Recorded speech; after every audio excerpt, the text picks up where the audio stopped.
You know, Psalm 23 is where we're going to spend most of our time today. In the 23rd Psalm, Psalm 23, the Lord is my shepherd, I will not want. He makes me to lie down in green pastures. He leads me beside quiet waters. He restores my soul. He guides me in the paths of righteousness for his name's sake. Though I walk through the valley of the shadow of death, I will fear no evil, for you are with me. Your rod and your staff, they comfort me. You prepare a table before me in the presence of my enemies. You have anointed my head with oil. My cup overflows. Surely goodness and mercy will follow me all the days of my life, and I will dwell in the house of the Lord forever.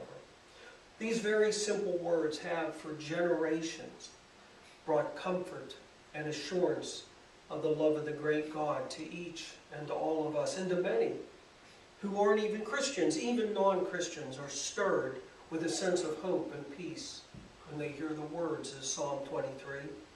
This psalm is probably one of the most highly recognizable portions of all the scriptures. Psalm is found upon greeting cards and is embroidered. It is found framed in the homes of many. It is woven into the very fabric of our culture. Yet the words of this psalm are more than just poetry or sentimentality.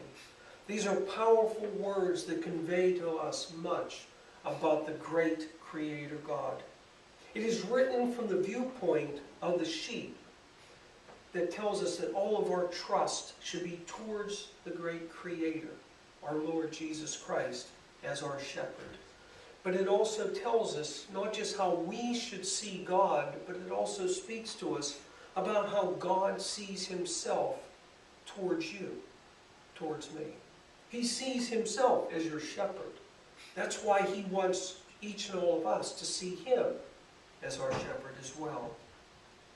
In Israel, and if we understand the cultural setting of the psalm, it takes on an even greater meaning. But in the cultural setting of Israel, there were seasons that dictated the care of the flock. That means that in the spring, the shepherd would take the flock up into the high mountains, to that place where there was quiet waters, where there was fertile pastures. It was a place that the psalm opens in that high country, where the sheep are safe under the watchful care of the shepherd. It was a safe place with everything the sheep and the flock could have needed. They could graze at their leisure. It was the place where the sheep wanted to stay. But as the autumn of the year would come, the time would arrive where the shepherd would need to move them down the mountains in order to get them home, to the lowlands, to where their home corral would be. They would stay in that safety and in that place of ease and comfort until the time came to move.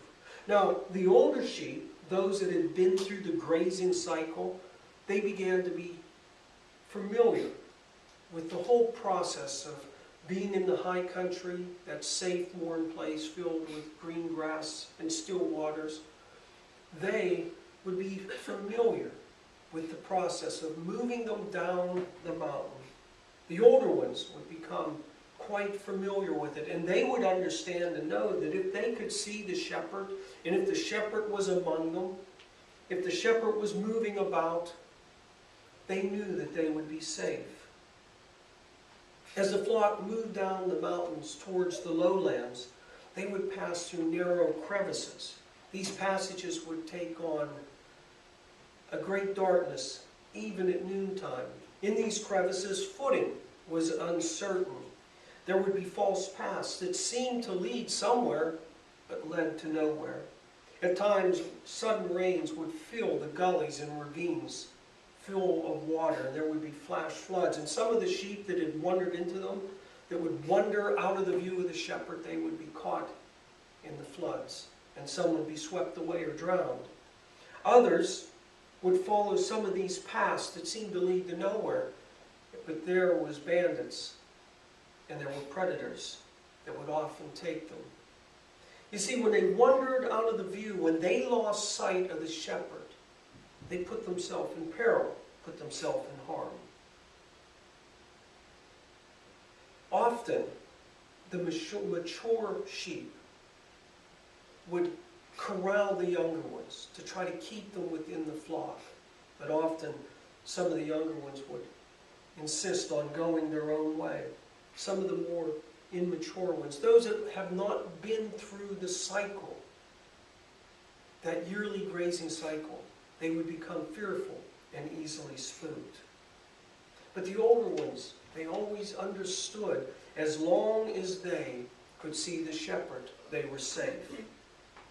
Now, these narrow ravines and crevices where they would have to pass through in order to make their way home, this was a transition point in the life of the flock as it made its way down the mountain. Just beyond all those difficulty trails and even beyond the narrow ravines, there was home. There would be shelter. There would be protection. They would be completing their journey.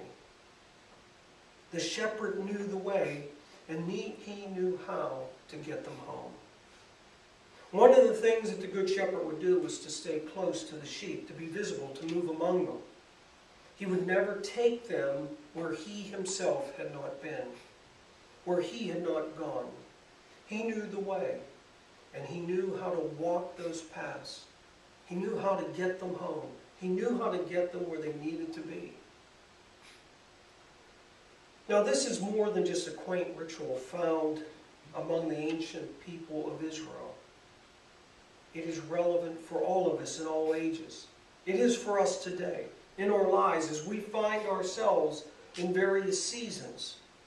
There are seasons which we are at rest, and we are under the watchful care of the Lord, like those sheep. This is like the place we want to stay. That place with green grass, still waters. You see, the sheep like to stay there because it was safe. We see, we like those sheep. We like things to be safe. We like to have everything we need. We like to have plenty of our resources. We want to have peace, stillness. But the inevitable autumn comes, and we have to make our way down the mountain to pass through narrow gullies and ravines and crevices. But in order to get home, we have to pass through those crevices. You see, just as those crevices, that is the valley of the shadow of death, you see, we take that so literally. We think of death as being death, but it means the end of one season and the beginning of another. It is a transition point. All of our lives pass through the valley of the shadow of death. There are seasons of transition where one season of our life comes to an end and a new one is emerging. And it is in that time of transition or change in our lives that we, like those older sheep, need to know that we need to keep our eyes on the shepherd. And we can be at peace even in times of transition, times of darkness. We can be at peace because we know that the shepherd is there. That is, if we keep our eyes upon Jesus, if we keep our eyes on him, and be aware that he's with us, we can face those points of transition in our lives. You see, the shepherd would never take the flock where he hadn't been himself. Jesus will never take you or I or any of us where he has not walked. He knows the way. His footing is sure. He knows how to get us home. But sometimes in our lives, and we're especially in our youth and our Christian life, we may want to take a path that seems to lead to somewhere but goes nowhere. And it is in times of transition that we may be tempted to follow a path that seems to lead somewhere, but in truth takes us into the hands of predators and bandits.